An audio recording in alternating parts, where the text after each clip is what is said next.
നമസ്കാരം, പ്രീതിയാണ്. പൊന്മാൻ സിനിമ കണ്ടു, വളരെ മനോഹരമായിരിക്കുന്നു. ജ്യോതിഷ് ശങ്കറാണ് സംവിധാനം ചെയ്തിരിക്കുന്നത്. തിരക്കഥ GR ഇന്ദുഗോപനും ജസ്റ്റിൻ മാത്യുവും ചേർന്ന് ഒരുക്കിയിരിക്കുന്നു. GR ഇന്ദുഗോപന്റെ 4-5 ചെറുപ്പക്കാർ എന്ന് പറയുന്ന നോവലിൽ നിന്നാണ് ഈ സിനിമ ഉണ്ടായിരിക്കുന്നത്. കൊല്ലമാണ് പശ്ചാത്തലം. കൊല്ലത്തെ ശ്രീധനുമായി ബന്ധപ്പെട്ട് കിടക്കുന്ന ചില വിഷയങ്ങളാണ് ഇവിടെ അവതരിപ്പിച്ചിരിക്കുന്നത്. കൊല്ലത്ത് മാത്രമല്ല ശ്രീധരൻ, ഞാൻ കോട്ടയംകാരിയാണ്. കോട്ടയത്തും ശ്രീധനത്തിന് ഒട്ടും മോശമല്ല. നമ്മളുടെ നാട്ടിൽ സ്ത്രീധനം കൊടുക്കൽ വാങ്ങലുകൾ ഇപ്പോഴും നടക്കുന്നു. നിയമപരമായി ഇതിനെ നിരോധിച്ചിരിക്കുന്നു എന്ന് മാത്രം.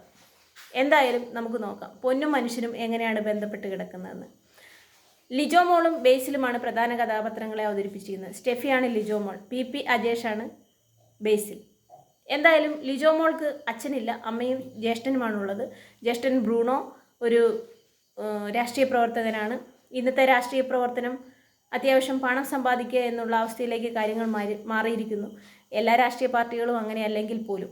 എന്തായാലും നമ്മുടെ ബ്രൂണോ പാർട്ടി തൻ്റെ ചോരയാണെന്നാണ് പറയുന്നത്. പക്ഷേ അദ്ദേഹം പാർട്ടിയിൽ നിന്നും ഒരു പണം പോലും അദ്ദേഹം ഉണ്ടാക്കിയിട്ടില്ല. പാർട്ടിക്ക് വേണ്ടി എന്തും ചെയ്യാൻ തയ്യാറായിട്ടുള്ള ഒരു ചെറുപ്പക്കാരനാണ് അദ്ദേഹം. അത്യാവശ്യം തടിയും തൻ്റെ ഇടവും ഒക്കെ ഉണ്ട്.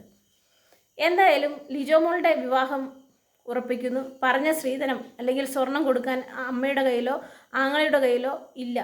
അവർ അതിനുവേണ്ടി നടത്തുന്ന തിരച്ചിലാണ് ഈ സിനിമയുടെ പശ്ചാത്തലം എന്ന് പറയുന്നത്.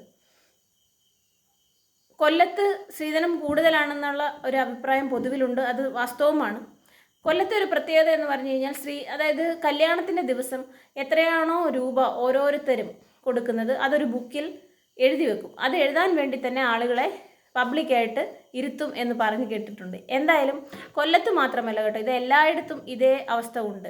കോട്ടയത്തും അല്ലെങ്കിൽ ബാക്കിയുള്ള ഏത് സ്ഥലങ്ങളിലാണെങ്കിലും ഇങ്ങനെ എഴുതി വെക്കും ഓരോരുത്തരും തന്ന പൈസ എത്രയാണെന്ന്. എന്നിട്ട് അവർക്ക് തിരിച്ചു കൊടുക്കണമല്ലോ, അതിനുവേണ്ടി എഴുതി വെക്കുന്നത് കേട്ടോ, വേറൊന്നിനും വേണ്ടിയിട്ടല്ല. ഇത് അത്രയും ഒരാൾ 500 തന്നാൽ അവർക്ക് നമ്മൾ 1000 തിരിച്ചു കൊടുക്കണമെന്നാണ് വെപ്പ്.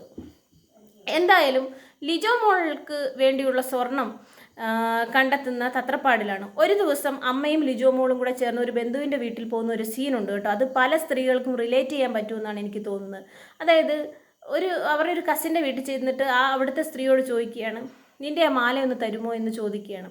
അപ്പം ലിജോ മോളുടെ അച്ഛൻ ഉണ്ടായിരുന്ന കാലത്ത് അച്ഛൻ ഈ സ്ത്രീയെ സഹായിച്ചിട്ടുള്ളതാണ്. അതായത് ലിജോ മോളുടെ അമ്മയുടെ സ്വർണം ഈ ലേഡിക്ക് കൊടുത്തിട്ടുള്ളതാണെന്ന് ഓർത്തോണം. അപ്പോൾ ഈ ലേഡിയോട് ചോദിക്കുകയാണ്, നിൻ്റെ ആ മാല ഒന്ന് ഊരിത്തരുമോ, മോളുടെ കല്യാണമാണ്, പറഞ്ഞ സ്വർണം മുഴുവൻ കൊടുക്കാൻ നിവർത്തിയില്ല, അതുകൊണ്ടാണെന്ന് പറയുമ്പോൾ ആ ലേഡി പറയുന്നു, അയ്യോ ഇതൊക്കെ മുക്കുവണ്ടാണെന്ന് പറയുന്നു. അങ്ങനെ വളരെ വിഷമത്തോടെ അമ്മയും മോളും കൂടെ ആ വീട്ടിൽ നിന്ന് ഇറങ്ങിപ്പോരുന്ന ഒരു സീനുണ്ട്. അത് സത്യത്തിൽ എനിക്ക് വലിയ ബുദ്ധിമുട്ട് തോന്നി. കാരണം പല സ്ത്രീകൾക്കും ഇത്തരം അനുഭവങ്ങൾ ഉണ്ടായിട്ടുണ്ടാവും ജീവിതത്തിൽ. എന്തായാലും അവിടെ ചെന്നിട്ട് അവർക്ക് സ്വർണം കിട്ടിയില്ല, പാർട്ടിയിൽ നിന്നും അങ്ങനെ ആരും കൊടുക്കാനില്ല. അപ്പം സുഹൃത്തുക്കളാണെങ്കിലും അങ്ങനെയൊന്നും ആരും ഇത്രയും എമൗണ്ട് ഒന്നും കൊടുത്ത് സഹായിക്കാൻ അവർക്ക് ആരുമില്ല, നിസ്സഹായരാണ്. അങ്ങനെ ഇരിക്കുമ്പോഴാണ് ഒരു വഴി കണ്ടെത്തുന്നത്. അതായത് സ്വർണ്ണ ജ്വല്ലറികളുമായി ബന്ധപ്പെട്ട് കിടക്കുന്ന ഏജൻറ്റുമാരുണ്ട്. അവരെ സമീപിച്ചിട്ട് അവർ ജ്വല്ലറിയിൽ നിന്നും സ്വർണം കൊണ്ട് ഇവർക്ക് കൊടുക്കും. അപ്പോൾ എന്നിട്ട് നമ്മുടെ കല്യാണത്തിന് പിരിഞ്ഞു കിട്ടിയ കാശുണ്ടല്ലോ, ആ കാശ് തിരിച്ച് ഈ ജ്വല്ലറിക്കാരന് കൊടുക്കണം. അതായത് ഈ ഏജൻറ്റിനെ തിരിച്ചേൽപ്പിക്കണം. അതാണ് അവരുടെ ഡിമാൻഡ്. ഇല്ലെങ്കിൽ ഇവർ ഈ സ്വർണം തിരിച്ചു കൊണ്ടുപോകും. അതാണ് അവരുടെ ഒരു ഡിമാൻഡ്.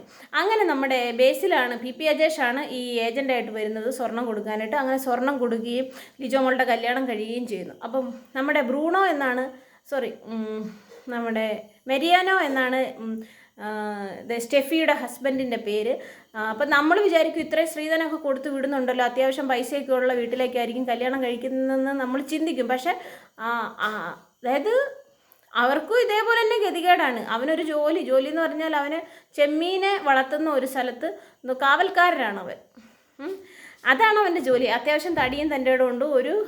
എന്താ പറയുന്നത്, ഒരു മല്ലൻ എന്ന് വേണമെങ്കിൽ നമുക്ക് പറയാം. ഒരു മല്ലനായിട്ടുള്ളൊരു മനുഷ്യൻ, അത്രയേ ഉള്ളൂ. അതിനപ്പുറത്തേക്ക് അവന് ഇമോഷണൽ ഫീലിങ്സ് ഒന്നും ഉള്ളതായിട്ട് എനിക്ക് തോന്നിയില്ല. മാത്രമല്ല ലിജോ മോളോട് ആരും ഈ ചെറുക്കനെ കെട്ടാൻ അഭിപ്രായം ചോദിച്ചില്ല. അതായത് നിനക്ക് സമ്മതമാണോ എന്ന് അമ്മയോ ജ്യേഷ്ഠനോ ഒന്നും ചോദിച്ചില്ല. ഒരാൾ വന്നു, അയാളെ ഏൽപ്പിക്കുന്നു. അതാണ് സിസ്റ്റം. പൊതുവിൽ നാട്ടിൽ അങ്ങനെയാണല്ലോ. ഇപ്പം മാറ്റമൊക്കെ ഉണ്ടായിട്ടുണ്ടെങ്കിലും നിനക്ക് ഇഷ്ടമാണോന്ന് ഒരു പെണ്ണിനോടും ആരും ചോദിക്കാറുണ്ടെന്ന് എനിക്ക് തോന്നുന്നില്ല. ഇപ്പോൾ മാറ്റം ഉണ്ടായിക്കൊണ്ടിരിക്കുന്നു എന്ന് വേണമെങ്കിൽ പറയാം. പണ്ടത്തെ സിസ്റ്റമൊക്കെ ഇങ്ങനെയൊക്കെ ആയിരുന്നു. എന്ത് തന്നെ ആയിരുന്നാലും ഇങ്ങനെ ഇദ്ദേഹത്തിൻ്റെ കൂടെ കല്യാണം കഴിച്ചയക്കുന്നു. അദ്ദേഹത്തിൻ്റെ അവസ്ഥയെന്ന് പറഞ്ഞു കഴിഞ്ഞാൽ, അതായത് ലിജോ മോളുടെ ഹസ്ബൻഡ് നമ്മുടെ മെരിയാനോയുടെ അവസ്ഥയെന്ന് പറഞ്ഞാൽ, മെരിയാനോയ്ക്ക് 2 പെങ്ങന്മാരാണുള്ളത്. ഒരാളെ കല്യാണം കഴിച്ചു വിട്ടു, അവർക്ക് പറഞ്ഞ സ്വർണം മുഴുവൻ കൊടുക്കാൻ പറ്റിയിട്ടില്ല. നമ്മുടെ ലിജോ മോൾ, അതായത് സ്റ്റെഫിയുടെ സ്വർണത്തിൽ നിന്നും കുറച്ച് എടുത്തു വേണം മൂത്ത പെങ്ങളെ കെട്ടിച്ചതിൻ്റെ കടം വീട്ടാൻ. ഓക്കെ, കടം വീട്ടുക തന്നെ സ്വർണം കൊടുത്തു വിടാൻ. പിന്നെ രണ്ടാമത്തത്, മെരിയാനോയുടെ രണ്ടാമത്തെ സിസ്റ്ററിൻ്റെ കല്യാണം ഉറപ്പിച്ചു വെച്ചിരിക്കുകയാണ്. അപ്പോൾ ഈ സ്വർണത്തിൽ നിന്ന് വേണം അവൾക്കുള്ള സ്വർണം കണ്ടെത്താൻ. അപ്പോൾ അയാളും സത്യം പറഞ്ഞ ഒരു ഗതികേടിലാണ്. അയാളും ഈ സിസ്റ്റത്തിൻ്റെ ഇരയാണ്, ഈ സിസ്റ്റത്തിൻ്റെ ഭാഗമാണ്. അയാൾക്കും ഈ സിസ്റ്റത്തിൽ നിന്ന് വിട്ടു നിൽക്കാൻ സാധിക്കത്തില്ല. കാരണം ഇതുമായിട്ട് കണക്ട് ചെയ്താണ് നമ്മുടെ സമൂഹം നിൽക്കുന്നത്. ഇല്ലെങ്കിൽ അയാളുടെ പെങ്ങൾ വീട്ടിലിരിക്കും, വേറെ മാർഗമൊന്നുമില്ല. മനസ്സിലായ? അതാണ് സാഹചര്യം. അപ്പം അദ്ദേഹത്തെ നമുക്ക് കുറ്റം പറയാനായിട്ട് സാധിക്കത്തില്ല. ഇങ്ങനൊരു സാഹചര്യത്തിലൂടെ കടന്നു പോകുന്നു. പറഞ്ഞ ആളുകൾ നമ്മുടെ സ്റ്റെഫിയുടെ കല്യാണത്തിന് വരുന്നില്ല, പറഞ്ഞ പൈസ പിരിഞ്ഞു കിട്ടുന്നില്ല, അപ്പോൾ പറഞ്ഞത്രയും പൈസ തിരിച്ചു കൊടുക്കാൻ പറ്റുന്നില്ല. ഇങ്ങനത്തെ ഒരു വല്ലാത്ത സാഹചര്യത്തിലാണ് സ്റ്റെഫിയുടെ വീട്ടുകാർ കടന്നു പോകുന്നു. ഈ പറയുന്ന ഏജൻറ്റ് സ്റ്റെഫിയുടെ വീട്ടിൽ തമ്പടിക്കുന്നു, പിന്നെ സ്റ്റെഫിയെ കെട്ടിച്ചു വിട്ടെടുത്ത് ചെല്ലുന്നു.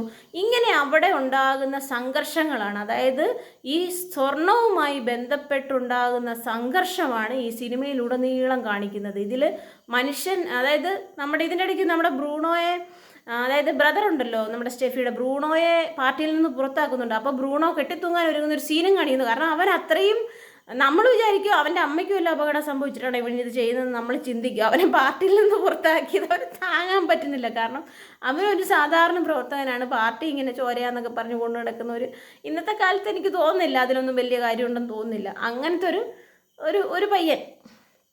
അപ്പോൾ അവനെ സംബന്ധിച്ച് പെങ്ങളോ വീട്ടുകാരോ അല്ലെങ്കിൽ ഒന്നുമല്ല, എൻ്റെ പാർട്ടി പറയുന്നത് അങ്ങനെയാണ് അവൻ കരുതിയിരുന്നത്. പക്ഷെ പാർട്ടിയെ സംബന്ധിച്ച് അതൊന്നും അല്ലല്ലോ കാര്യം. അവർക്ക് മതത്തെയോ അല്ലെങ്കിൽ മറ്റ് വലിയ മുതലാളിമാരെയോ ഒന്നും പിണക്കാൻ അവർ ആഗ്രഹിക്കുന്നില്ലല്ലോ പാർട്ടിയെ സംബന്ധിച്ച്. അപ്പോൾ ഇവനെപ്പോലെ ഒരു സാധാരണക്കാരനെ അതിൻ്റെ അകത്ത് വെച്ചുകൊണ്ടിരുന്നിട്ടും വലിയ കാര്യമൊന്നുമില്ല. അവനെ അങ്ങ് പുറത്താക്കിയേക്കുക. അടിപിടി കേസിലാണ്. അതായത് പള്ളിയുമായി ബന്ധപ്പെട്ട് അവിടെ ഒരാളെ ഇവൻ പോസ്റ്റർ കീറിയതുമായി ബന്ധപ്പെട്ട് ഒരാളെ ഇവൻ ചവിട്ടി അടിക്കുകയൊക്കെ ചെയ്യുന്നുണ്ട്. അത് പള്ളിയുടെ ആളായിരുന്നു. അതുകൊണ്ട് മതത്തെ പിണക്കാനായിട്ട് ഇവർ തയ്യാറാകുന്നില്ല പാർട്ടി. കാരണം വോട്ടിൻ്റെ രാഷ്ട്രീയം മതവുമൊക്കെ ആയിട്ട് റിലേറ്റ് ചെയ്തിരിക്കുന്നതാണല്ലോ. അപ്പോൾ അതും അവിടെ ചർച്ച ചെയ്യുന്നുണ്ട്.